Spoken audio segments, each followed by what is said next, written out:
Au plan sanitaire, tout est fin prêt. Awa Marie Kolsek a effectué une visite ce samedi dans la ville sainte pour constater de visu les travaux déjà entrepris pour balayer la route à certaines maladies contagieuses. Fatou Bintouane, Djibila Diop.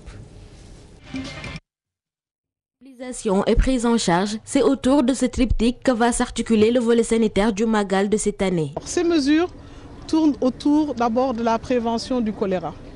Comme vous le savez, le choléra est dans la sous-région.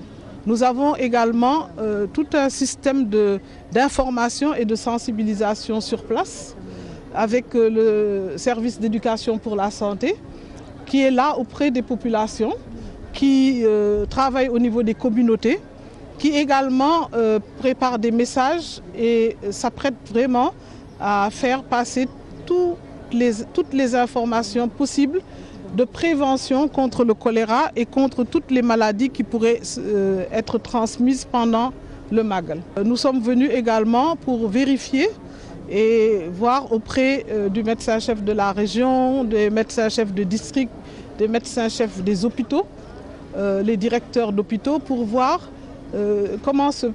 quelles sont les choses qui étaient nécessaires pour le Magal. À 2 semaines du Magal, toutes les dispositions sont prises pour une bonne couverture sanitaire. 130 postes érigés, un maillage sanitaire dans tous les quartiers et le renforcement des plateaux techniques de centres de santé. À cela vient s'ajouter des consultations gratuites avant, pendant et après l'événement. Un accent particulier est mis sur la sensibilisation. Cette année, nous avons vraiment bénéficié de l'appui du ministre de la Santé pour mener toutes les opérations de prévention, notamment avec les services d'hygiène, mais aussi les opérations de communication et de sensibilisation des populations au niveau des radios, particulièrement au niveau des radios locales. Vu l'ampleur de l'événement, le service d'hygiène a pris les devants. Pour cette couverture, nous avons déployé 160 éléments, 17 véhicules, 30 appareils pulvérisateurs à moteur et des kits d'analyse d'eau. Bon, ces moyens sont en train d'être mis en place progressivement. Ils ne sont pas encore au complet, mais nous sommes sûrs que d'ici 1 à 2 jours, tous les moyens seront mis en place. Il restera évidemment les moyens pour assurer le fonctionnement de la logistique parce qu'il nous faut du carburant. Après les prières chez le Khalif général Serigne Cheikh Sidi Mokhtar Mbacké, le ministre de la Santé a terminé sa visite au Dara Kër Serigne Cheikh Mbacké Medina. Sur place, elle a effectué une remise de dons d'articles divers. Fatou Bintouane, merci. Fin de la 21e foire internationale de Dakar ce dimanche marque le jour de la prolongation. Un bilan satisfaisant pour certains exposants, tandis que pour d'autres, les affaires n'ont pas trop bien marché. C'est un reportage de Koumba Thiam à Diagne. La 21e édition de la Foire internationale de Dakar a ravi les vendeurs dans l'ensemble. Après avoir été prolongée de 4 jours, les portes se ferment définitivement ce dimanche. Nous sommes contents qu'on ait prolongé la foire. Tous ceux qui n'avaient pas le temps ont pu venir ce week-end. On a écoulé beaucoup de produits. Ça s'est bien passé. On a bien vendu. Alhamdoulilah. La plupart des vendeurs estiment que la prolongation de la foire leur a apporté satisfaction. Malgré tout, certains voudraient encore quelques jours pour pouvoir écouler leurs produits. Vraiment, mon vœu, c'était de voir tous mes produits écoulés. Il n'y en a pas de l'argent. Il y en a beaucoup de bagages. Foire, tu es pour lancer, mais c'est pas soutenu moi. Même s'il y a quelques insatisfactions, les commerçants en général tirent un bon bilan de cette édition. Beaucoup considèrent qu'il y a eu plus de profit cette année par rapport à l'édition précédente. Notre marchandise, le marchandise, les gens aiment ça. C'est des nappes. Oui, chaque année ça va bien, particulièrement à cette année. Vraiment, on a alhamdoulilah, beaucoup vendu. Cette édition s'est bien passée. Je prie pour qu'il en soit de même l'année prochaine. Ce dernier jour de la foire est caractérisé par la braderie. Sénégalais, étrangers, tous n'ont plus qu'une chose en tête, c'est que l'année prochaine soit encore meilleure. Alors, vivement la 22e édition de la FIDAK. À bientôt pour la 22e édition de la FIDAK. Nous vous le disions en titre, encore des braquages dans le sud du pays. Kaour et Goudomp ont été pris d'assaut par des rebelles supposés du MFDC. 3 jeunes, dont un conducteur de moto Jakarta, sont pris en otage. Il faut rappeler qu'en l'espace d'une semaine, 3 attaques ont eu lieu entre Kanema, Makunda et la communauté rurale de Kaour. Et aux dernières nouvelles, on apprend que ces 3 jeunes ont été finalement relâchés et la circulation est redevenue normale. Mauvais assainissement à Guinaw Rail, nous en parlons. Les eaux usées stagnantes hantent le sommeil de ces banlieusards. S'y ajoute l'insécurité dans les voies publiques dépourvues d'éclairage. Des jeunes se sont mobilisés pour s'offrir un cadre de vie beaucoup plus décent. Ils ont déploré l'indifférence des autorités. C'est un reportage signé Mamfatou Fati et Alou Diagne. Les habitants de Guinaw Rail ne veulent plus cohabiter avec les eaux usées. Ils se sont tous levés pour assainir leur quartier. Depuis l'hivernage, la localité fait face à de nombreuses difficultés. Nous nous sommes mobilisés aujourd'hui pour assainir le quartier. Toutes les canalisations sont remplies d'eau stagnante. Nos mamans y jettent leurs ordures. Nous sommes aussi privés de camions pour le ramassage des ordures. L'insalubrité gagne du terrain. Et nos enfants, nos femmes sont tous malades. Face à l'insalubrité de leur quartier, les habitants déplorent l'indifférence des autorités. Ils veulent la construction de canalisations pour évacuer les eaux stagnantes. Depuis 2002, voire 2003, les eaux usées nous posent des problèmes et nous n'avons reçu aucune aide de la part des autorités. Beaucoup de familles sont obligées aujourd'hui d'abandonner leur maison. Depuis 2005, aucune autorité n'est venue s'enquérir de la situation. Il est temps que l'État réagisse et nous construise des canalisations. On n'a pas où jeter nos ordures. L'eau ne passe pas, on est trop fatigué. Il faut qu'on nous aide à régler ce problème. Canalisation, école, sécurité, Guinaw Rail manque de tout ou presque. La population de cette localité espère que leur appel ne tombera pas dans l'oreille d'un sourd. Et nous parlons du club des jeunes de l'UMOA qui veulent inciter les jeunes du continent à s'impliquer pour trouver des solutions dans ces crises qui secouent la sous-région. Ce club a été fondé en 2007 au Burkina Faso. Beaucoup d'activités seront entamées ici au Sénégal. Voici Christian Nicolas Teneng qui est le vice-président de ce club. Il est au micro d'Amina Mbaresso et d'Embandao. Nous voulons dire aux autorités, donc aux leaders africains d'aujourd'hui, de bien faire attention à leurs décisions. Parce que c'est des décisions qui concernent notre avenir. C'est nous demain qui aurons à gérer les pots que nous n'avons pas cassés. Donc on parle de crise malienne, mais on n'entend pas, quasiment pas une position officielle des jeunes africains. Nous disons, eh bien je l'ai dit maintenant, nous disons que les autorités fassent attention, qu'ils ne se laissent pas dicter leur conduite par les Occidentaux et qu'ils tiennent en compte des intérêts de la jeunesse. Parce que c'est nous qui demain devrons supporter, si jamais il y avait conflit, c'est nous qui devrons supporter les conséquences. Et cela, vraiment, nous ne le souhaitons pas. L'intervention militaire, cela va de soi. Si la situation l'impose, il faut le faire. Mais il faut le faire à quel prix et comment? Selon quelle stratégie? Dans quelle organisation? C'est ça les bonnes questions qu'il faut se poser. Voilà des jeunes du continent qui veulent s'impliquer sur la crise dans la sous-région. L'armée sénégalaise a célébré sa traditionnelle fête communément appelée Saint-Éloi. Thème choisi, intégration des femmes au sein de la direction du matériel. La cérémonie s'est déroulée à la direction du matériel de Colobane sous les yeux de Alpha Ousmane Diaye Ibou Cissé. Les femmes à l'honneur dans cette édition de la fête Saint-Éloi de la direction du matériel des armées sénégalaises. Les filles sont formées pour manipuler les différents types d'armes. C'est un honneur pour nous de dédier cette journée, qui n'est pas une journée aussi simple pour la DSM. C'est une grande journée pour la DSM, donc c'est un grand honneur pour nous. Cette arme s'appelle une mitrailleuse 50. Elle a été fabriquée par les Américains en 1950. C'est pour cela qu'on l'appelle mitrailleuse 50. Cette arme était venue en réparation. Nous avons une pièce qui était un peu usée. on l'a changé. Cette pièce s'appelle la butée arrière. Nous avons la classe d'abord, le canot,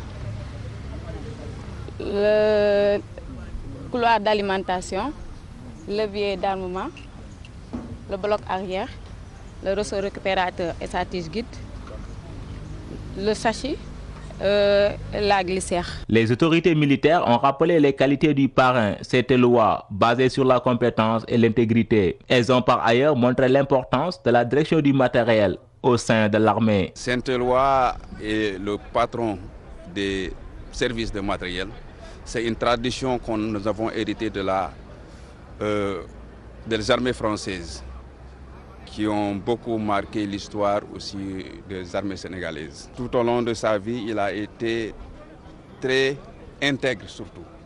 C'est surtout son intégrité qui a fait qu'il a été pris par le roi pour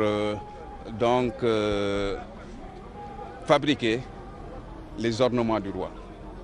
Et donc c'est surtout l'intégrité et son dévouement au travail du fer qui a fait que les armées françaises l'ont adopté comme patron. Je voudrais d'abord vous présenter qu'est-ce que c'est que le service du matériel, parce que c'est très important. Le service du matériel est donc l'organisme chargé du soutien logistique des armées, particulièrement en ce qui concerne tout ce qui est mobilité, donc les véhicules, les engins blindés, l'armement, l'optique, les matériels TAP et les hydrocarbures. La direction du matériel constitue une unité indispensable dans le dispositif militaire. C'est pourquoi les autorités mettent l'accent sur la formation du personnel. Nous avons un programme de formation dans le secteur civil, dans les écoles civiles. Et donc nous avons un certain nombre de filles qui sont en train de faire le BTS. La première promotion va sortir cette année avec leur diplôme. Et avec donc le nouveau règlement, elles seront promues d'eux que sorties au grade de sergent. Ces filles, comme vous l'avez entendu tout au long de cette cérémonie, et particulièrement par le commentateur de la cérémonie, ont apporté un plus au sein pour le soutien des unités des corps, notamment du fait de leur haut niveau de qualification au niveau scolaire et qui a facilité leur intégration au sein de la direction du matériel et du bataillon du matériel. La cérémonie a été clôturée par la prestation d'artistes chantant les louanges des vaillants soldats. Prise en charge de la petite enfance à Louga sur 57 cases des tout-petits prévues, seules 14 sont réellement fonctionnelles. La direction de l'agence régionale de la case des tout-petits interpelle l'État et les collectivités locales. Voici Ibrahim Diadjou au micro de notre correspondant Tchernofal. Il faut dire que l'état des structures, l'état de construction des structures n'est pas très avancé. Mais la volonté des communautés de vouloir encadrer les tout-petits fait que les communautés-là nous donnent la plupart du temps des abris provisoires. Sur 57 cases des tout-petits, il faut dire que nous n'avons que 14 cases construites. Et c'est pourquoi nous interpellons tous les partenaires et les collectivités locales, et chacune dans sa propre communauté, à investir pour la construction des infrastructures de la petite enfance, que sont les cases des tout-petits ou les centres d'éveil communautaire. Et la direction nationale de l'agence de la case des tout-petits, à travers le président de la République, a instruit également un programme de construction progressive des cases des tout-petits. Alors, Koussanar va mal, très mal, même au point que les populations de la communauté rurale ont battu le macadam donc, pour réclamer des infrastructures de base. Moustapha Diop et Seydou Fofana, leur porte-parole au micro de Pape Ousseynou Diallo.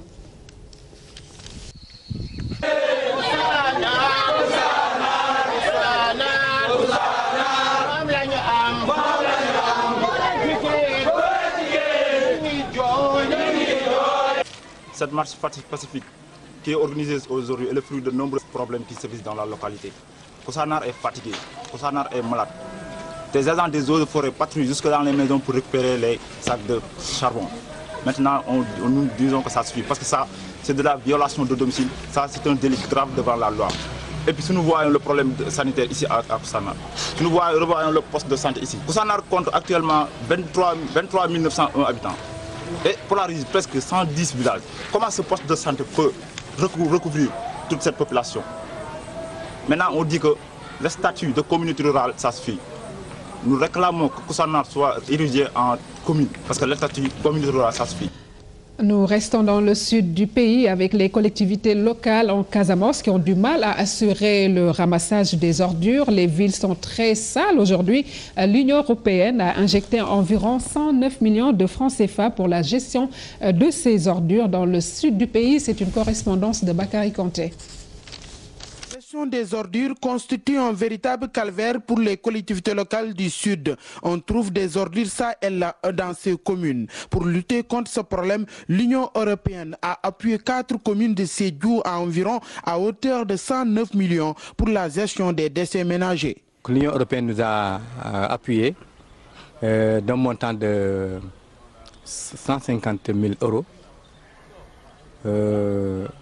Sur un coût global de 166 000 euros.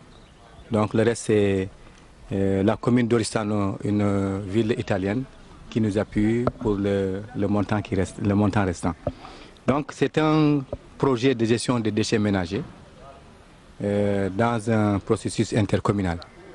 Nous avons comme partenaire la commune de Marsassoum, la commune de Samine, la commune de Tanaf et la commune d'Oristano en Italie.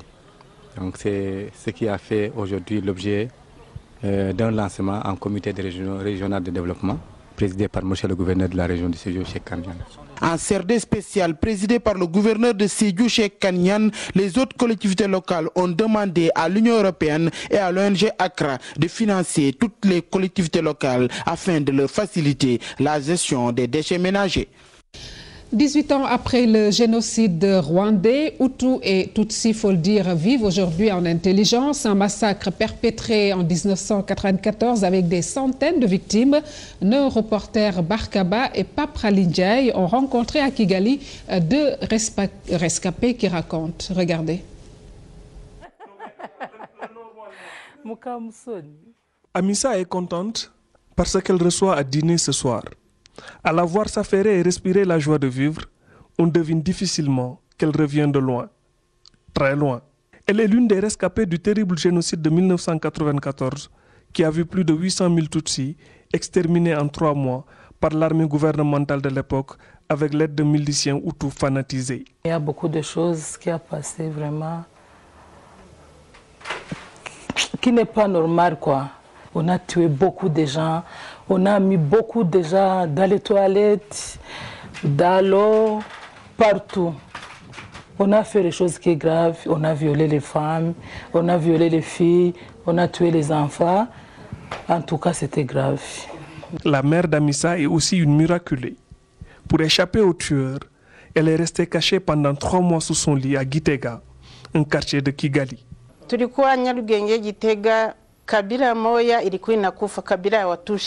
Quand la guerre a commencé, certains de nos voisins ont voulu nous exterminer. C'est très dur. On a été sauvés de justesse par le FPR. J'ai perdu 2 de mes fils qui ont été assassinés pendant le conflit. Mais les scènes les plus dures à vivre, c'était le viol et les tortures qu'on infligeait aux femmes. Il y avait beaucoup de viols. Infirmière, Amissa n'a dû son salut qu'au fait qu'elle soignait les militaires de l'armée en déroute de Juvenal Abiyarimana. Quand le génocide a commencé, moi j'étais une petite fille, mais bon, j'avais commencé à étudier à faire d'infirmière. Mais quand on commence la guerre, il y a beaucoup... Bon, les FPR, on a combattu beaucoup pour venir ici au Rwanda. Il y a beaucoup de gens, des militaires de Habyarimana qui est mort beaucoup. Et beaucoup aussi qui est blessé. On a nous plaindre pour les soigner, mais on dit qu'après le soignement, on va nous tuer. Mais quand on arrive là-bas au Congo, chacun il a essayé d'échapper. Les années ont passé, mais elle n'a pas oublié l'épouvantable drame qu'elle a vécu. Les choses, non, c'est difficile, mais les choses qui sont très graves, c'est mon frère, mon petit frère. Malheureusement que je n'ai pas vu, on a les prendre, on a les tuer. On les laisse sur la route, c'est le chien qui a les manger, tu vois. C'est des choses qui sont graves. Après avoir échappé miraculeusement au génocide de 1994, Amissa refait aujourd'hui sa vie aux côtés de son mari et de Rwanda, aujourd'hui un bon modèle pour l'Afrique, un pays qui se lève. Voilà donc, nous restons sur l'actualité internationale pour un tour d'horizon tout d'abord au Mali où la liste du nouveau gouvernement a été rendue publique et puis la conférence élective de l'ANC, Koumba Yella, leader et fondateur du Parti de la Rénovation sociale de Guinée-Bissau, s'est retiré de la direction. C'est un récit signé Daniel Diouf. D'abord, où l'on connaît la composition du gouvernement du nouveau Premier ministre Django Sissoko, la liste des ministres a été rendue publique hier. Il s'agit d'une équipe de transition qui aura pour mission de préparer la future élection présidentielle et de trouver les solutions à la crise du Nord. Les principaux regroupements politiques sont représentés. La plupart des proches du Premier ministre sortant, Cheikh Modibo Diarra, ont quitté le gouvernement. Les principaux portefeuilles de l'économie, de la justice, de la défense et des affaires étrangères ne changent pas de main. L'ex-junte dirigée par le capitaine Sanogo conserve en revanche les ministères clés qu'elle détenait déjà, notamment la défense, la justice et la sécurité intérieure. Koumba Yella, leader et fondateur du Parti de la Rénovation sociale de Guinée-Bissau, s'est retiré de la direction de cette formation politique qu'il a créée en 1992. Il est remplacé par Alberto Nambeya. Depuis son élection à la présidence de la Guinée-Bissau en 2000, Koumba Yella n'a plus gagné de scrutin. Sa gestion des affaires et surtout ses incohérences politiques sont de plus en plus décriées par des responsables de son parti. Au moins 8 civils ont été tués ce dimanche en Syrie. L'armée a bombardé une mosquée dans le camp palestinien de Yarmouk à Damas. C'est la première fois que cela se produit depuis le début du conflit, il y a 21 mois. Il y aurait de nombreux blessés dans un état critique. Près de 150 000 Palestiniens vivent dans ce camp de réfugiés. Et puis une note de culture dans ce journal, la musique humanitaire, un concept révisité par l'artiste belge Saraya Bellary, des sonorités pour faire passer donc des messages de sensibilisation sur la situation des enfants démunis et d'autres personnes en situation de handicap. Ibou Diouf et Yaya Diallo ont rencontré l'artiste. Suivez.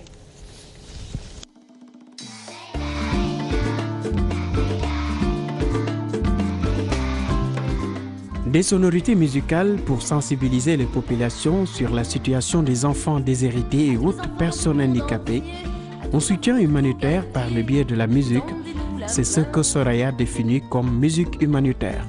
Cela veut dire un coup de gueule à tous les gens pour qu'ils soient sensibilisés et qu'ils fassent appel à leur bon moi intérieur. Quand on marche dans la rue, je trouve que c'est devenu normal de rencontrer des enfants handicapés, des albinos.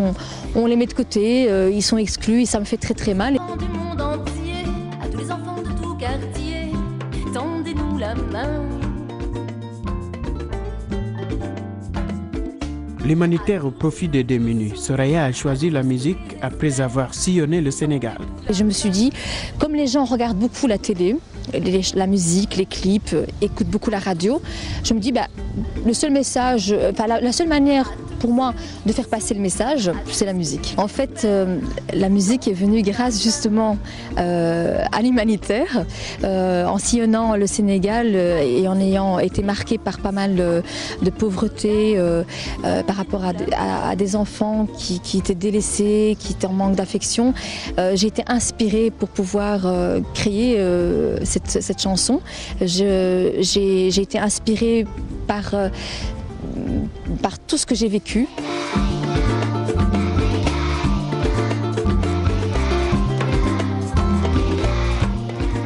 La mission est louable, mais le chemin est encore long, surtout que l'objectif est clairement défini.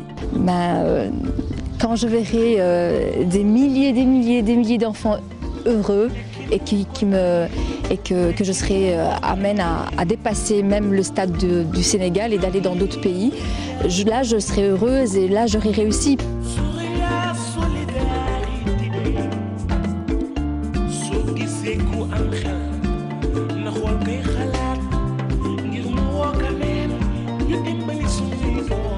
L'artiste d'origine belge Soraya Bellary est soutenue par Abdou Guitesek dans son combat. La mission humanitaire au profit des personnes nécessitées un message de soutien qui colle à Soraya Solidarité Africa.